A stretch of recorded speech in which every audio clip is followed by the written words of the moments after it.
My name is Asia Antoine. I'm 19. I'm from Pensacola, Florida. I study sociology. I grew up in mostly white neighborhoods. From junior high to high school, I was always one of the only African American females in my classes. So I was very, very aware of the social climate as far as race went. Most of my organizational or community things I ended up being a part of were directly related to my mom and the things she did in the community. And I think that made me a little socially conscious.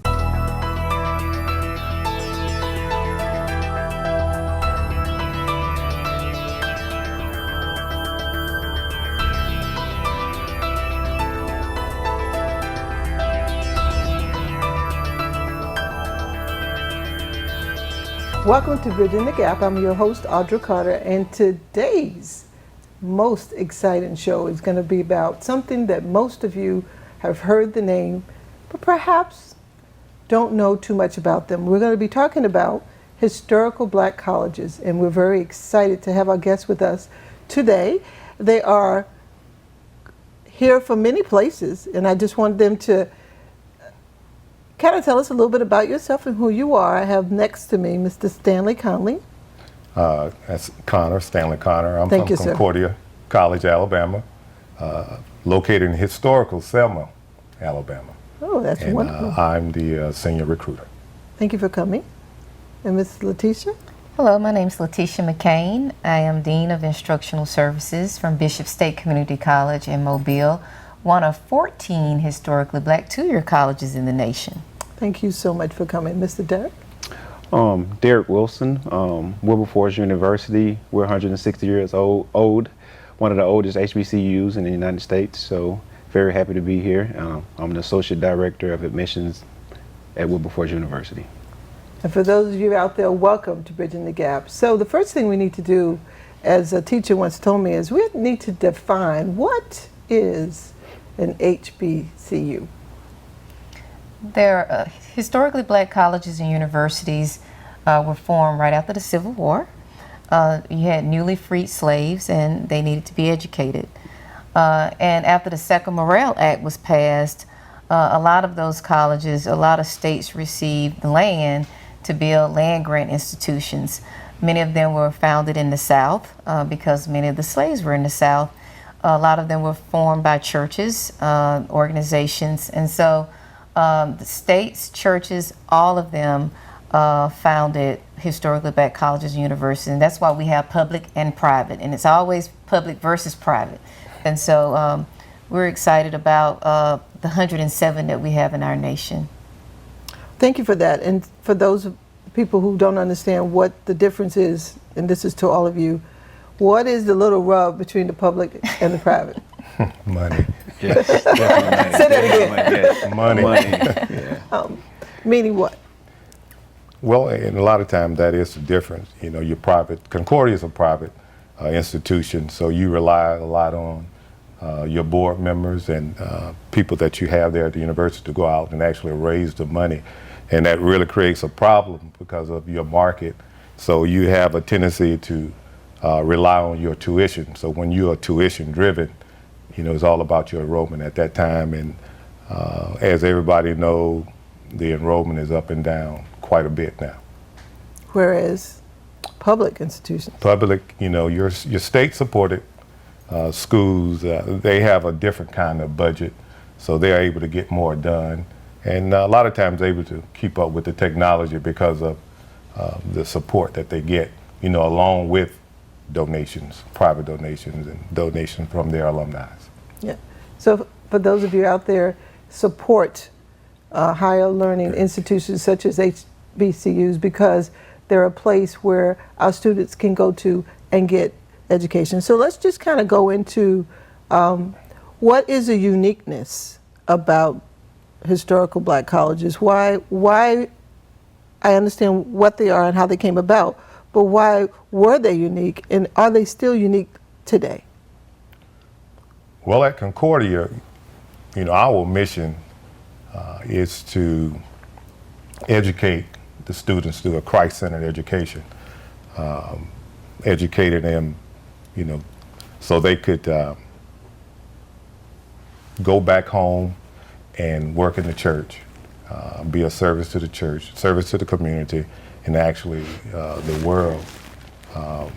And that's what, we focus on that, but a lot of times it changes. It's changing now because it becomes more of a business.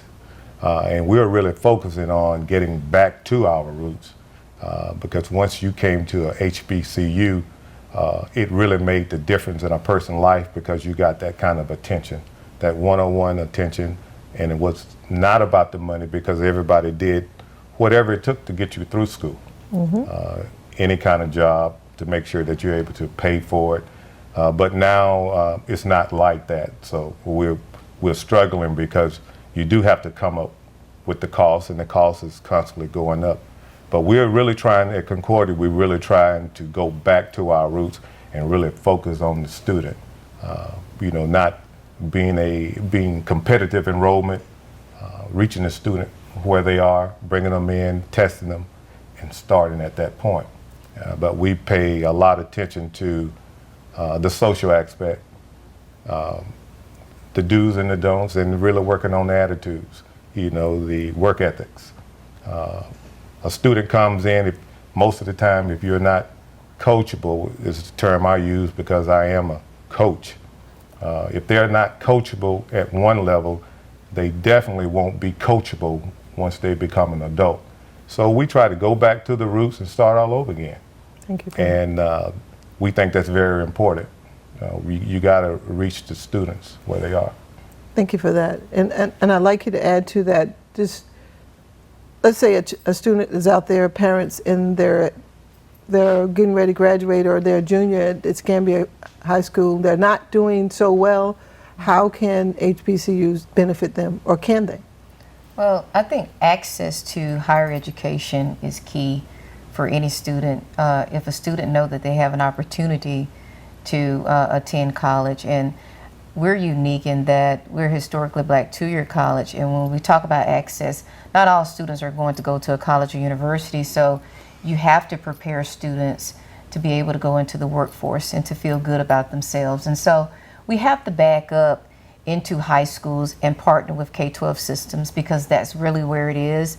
And the research shows that the more you expose students to higher education, the earlier you expose them to higher education, then the more apt they are to want to aspire to attend a college or a university. So, we do something very unique in Mobile where, I created a Saturday school where high school students from low-income families, they can actually come and they can take college courses on the weekend. And we start out with courses that we know that a lot of African American students are good in: public speaking, art appreciation, music appreciation, computer information system. I mean, these kids are tech savvy. So bringing them into that environment where kids from all over come together, educate them on Saturdays, extending that week of education, we found to be very valuable. And then we can hand them off to a college or university. Many of them was like, we were not even thinking about going to college, but now that we're on a college campus, we're in high school, we're among our peers, we really feel good about ourselves, and we know that we can move forward and get a 4-year degree. Thank you so much for that. And along that line, one of the challenges is the workforce has changed. Yes. And not necessarily the students with the same, I'm going to stay with the job for 30 years. How have universities and colleges adjusted for that today? Well, I would say on behalf of that, you got to understand, like I said, the market of students or parents staying on the job 30 years at one spot. Now you have to have a higher education to even get to that point, a master's or even a doctorate degree, because if you have the associates, it really is not going too far now, or the bachelor's. But to piggyback off of what Coach Connor said, our school is unique because it's small, and some students need that for the education. Some can't go off to the bigger schools. Some need that smaller environment to say, hey, I need you to stay on top of me, or I need some attention to help you get further in life, to push you over that 4-year span because they think they can't do it. Having that small family-oriented space to say, hey, I know every student on my campus name, by name, you know. So we have 600 and some students, and I know every last one of them. Well, that brings me to another conversation that today's students have. Suppose I'm not a B plus, B, A student, but I really secretly want to go to school, but I have people telling me that I can't. How have you adjusted your way of reaching out to these students and letting them know that college is a possibility? And I want all of you to answer that question. I just think it's just such a good question. My personal answer I would give them is my story that I always tell them. I was one of those students who had the low GPA. And I tell them all the time, look at me now. I was always that student who was told that they wouldn't make it or couldn't do it. So when I had that chance to prove everybody wrong, I did that. That made me feel better in life. Thank you for that. I think that HBCUs are unique in that it's a family environment. And so when a student comes to our campuses and they feel like that they have a family, a support system, then they thrive in that environment. And so we do take the lowest of the lowest and bring them up to where they have a skill set that prepares them for the workforce, because at the end of the day, it's about a skill set and it's about getting a job. And so I think a lot of too much focus is on grades and more need to be put on that skill set. It's kind of funny, you know, we're actually talking about going back to our roots. You know, we used to say that back in the day, you know, just bring me your motivation and I'll take care of the rest. They got to understand that they can be successful. Really, you need to redefine to them what is success and what success look like, because they got it all wrong. And part of that is our fault when it comes to motivating and what success look like. Success is not the fancy car, the big house. It could be just providing for your family, and they need to know that. And the work ethics, you can keep a job if you understand getting up, being on time, giving an honest day's work, and not coming in asking for the promotion right at the beginning. So we're getting back to that, and you can learn, and that's what we're doing. We are reaching the student where they are. We have a great program in the summer.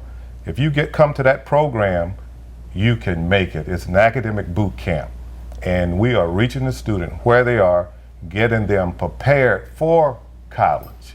And once you do that, you got their attention. Stay with us. We'll be right back to Bridging the Gap.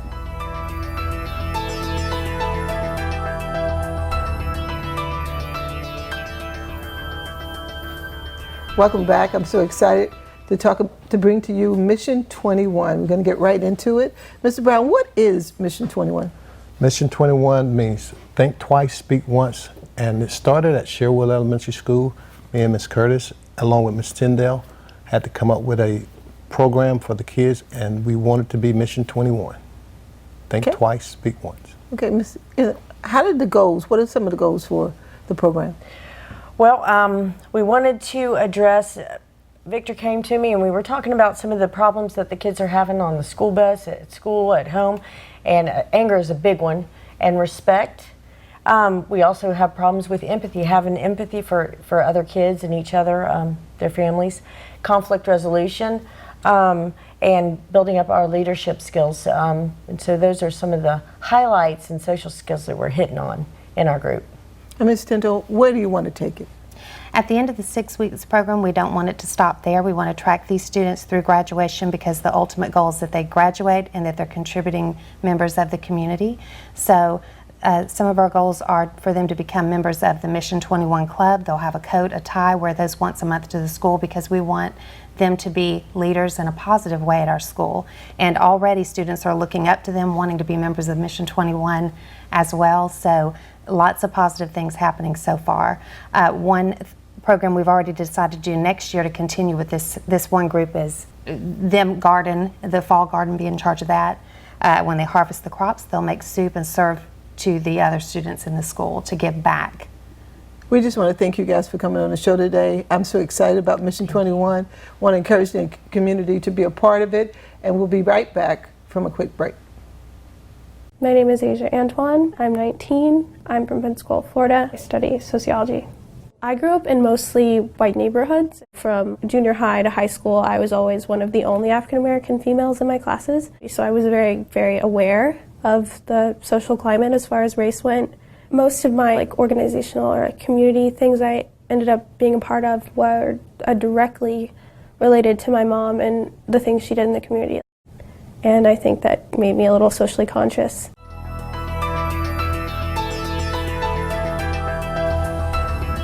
Welcome back to Bridging the Gap. I'm your host, Audra Carter, and we're talking about HBCUs, historically black colleges and universities. We had a great segment, number one, but back for number two, we have a different set of people. I just want you to introduce my guest. I've gotten to know him so well, I'm calling her Tammy. Tammy, can you introduce yourself and tell them where you're from? I'm Tammy Mall. I'm Director of Admissions from Selma University, the historic city of Selma, Alabama. Yay! Okay. My name is Erskine McKinnon. I'm from Alabama A&M University in Huntsville, Alabama, the Rocket City. All righty. Thank you for coming, sir. Thank you. And look who's here representing the big Pensacola. And Excamy High School, Jill Canada Wynn, Dean at Excamy High School, and just trying to get a different handle on all of the challenges of our students in Excamy County and across the country. We think HBCUs can help, and we're just happy they're here. And thank you for that, Jewel. I couldn't agree more about how we have a great opportunity here to bridge the gap, and we're glad that we had all these wonderful colleges here. And I'm just going to get right into the conversation, Ms. Tammy. You know, there is a labeling that, you know, HBCUs are with poverty disadvantaged students. Somehow that labeling has gone all through the years, and how has that affected you know, students and their families and people going to that type of university and college? Well, Audra, I think there's a positive side and there's a negative side. On the positive side, I've seen where there's been some funding put in place in some of the high school areas that have been labeled, as we say, or identified as poverty-stricken areas. That's the positive side. I've seen that, you know, some funding being put there. On the negative side, I feel that that labeling follows that child. Mm-hmm. From elementary on up into college, for the ones that are even feel like they can attend college. Because of that labeling, I think a lot of our children feel like they cannot attend college, that's a goal that they can't reach. And so I think that becomes embedded in their minds, and it's really hard a lot of times to recondition that mindset. So I think that negative part is it implanted a mindset into our communities. Yeah, and one of the things we want to do today, what this show is all about, is dispelling that. Yes. We've been 20 years now, and many, many people have graduated, and it's thought of in a very positive light. When we get to Ms. Wynn, she's very much aware of all the different universities, and what is there, 107 of them? Mm-hmm. They fight between saying it's 101 and 107. Which is it? But there is over 101 historically black colleges and universities, and we should be very, very proud of that. Mr. McKinnon, my question for you is HBCUs just for African American students? No, of course, it's not for just African American students. At my university, Alabama A&M, we're a very diverse university, and we have students from Africa, we have students from Asia, we have students from the Caribbean, all over. And we just started a research institute at the university and a Confucius Institute. So we get a lot of students from China and Japan. So we're a very diverse university. And the location where we're located at in Huntsville is a majority city. And our population there is about 15–20% diverse. Wow. And one of the things I just want to let the audience understand, nothing that we've ever done has been just one group of people. It may have focused on the needs Yes. for a season, and I do believe that there still is a need to have historical black colleges and universities, but by no means does it mean that anyone cannot attend. I say that to say, you know, my daughter goes to a Jewish university. So she's learned more about different cultures all over the world. It just expands our children, and I think it's just a good thing. So anybody that wants to go to college to one of these universities are more than welcome. Yes. Ms. Nguyen, you're an educator, and one of the challenges we have with parents who are and students and community leaders who are looking at this is the importance of education today, how the children are being impacted. The numbers go up and down. The children are dealing with a whole new world and how to become a functioning adult. What are your thoughts on how we can fix it, and then we can kind of talk about it as a group? Well, one of the things is, first of all, it's going to have to be early learning and early education. Because by the time they get to high school and by the time they get to our HBCUs or any university, they're doing a lot of remediation. They are here to do that. So this year, you know, if we got students out there that want to go to college and they just say, I just got this little 2.0 or a 2.1, I can't do it, nobody's going to want me. That's not true. You can go to an HBCU and get that done. But some of the other challenges are family dynamics. How do we reach those families who sometimes are homeless families, sometimes are really disadvantaged? So how do we continue to give them hope? The first HBCU, Cheney University, in 1837, I believe that was when it was founded. I mean, that was pre-Civil War, and people, parents, and everyone knew that education was important. And at what point in our period, in our country, in our city, in our county, where education is not the top priority for parents and students? I think our community know that it's the top priority, but how do we connect that educational need with them going to post-secondary education, workforce education, and being successful? Okay, that's a good place to go back the other way. Mrs. McKinnon, how would you answer that question? At my university and working at other universities, we had to really just work with our students and let them know that HBCUs care. They're a loving institution. It's a family, and that they can come and be what they want to be at any of our universities. Okay, Ms. Tam. Going back to Ms. Nguyen, we talked about, she spoke on students who feel like because their GPAs are not high enough or they didn't score high enough on the ACT. Selma University is unique in that we have an open door policy. In that, meaning that although the student may not score that high on the ACT, GPA may not be a 2.0, that still does not mean that that student cannot attend college. What we simply do is embrace that student, placement test them. And then once we placement test them, we see where they are, and we meet them where they are. If that means having to take a couple of developmental courses, then that's where we place them. That's what we do, and we work with them.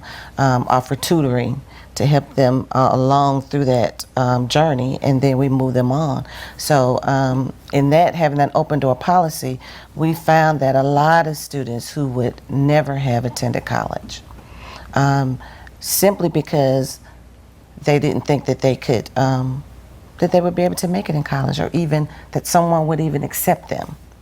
And speaking of that, there's a group of people that we haven't talked about how historical black colleges and universities get support and have gained support over the years, particularly our communities, sororities and fraternities and African American churches. Tell me how they have been able to, two things, to support the agenda, the mission, and also what kind of summer activities are available at your universities. Well, Selma University is a Bible college. Founded in 1878, first location was actually a church. First location was a church.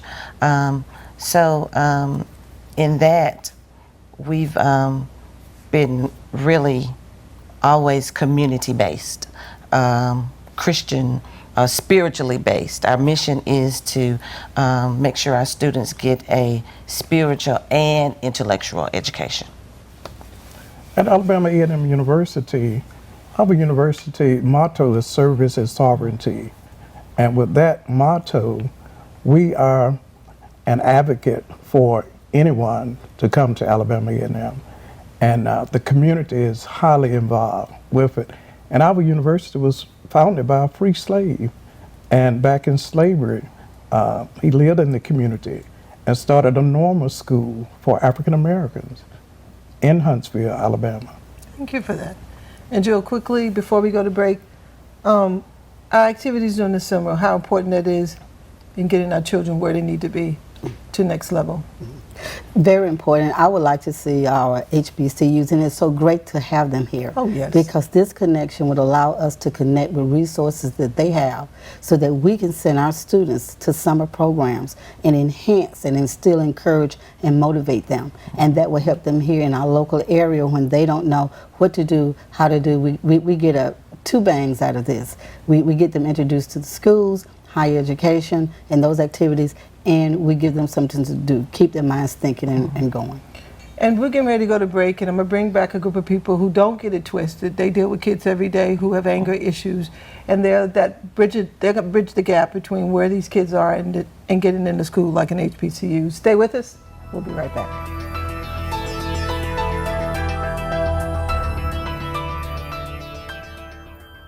We want to thank our guests for being with us today, and we want everyone to encourage our youth to aspire for excellence.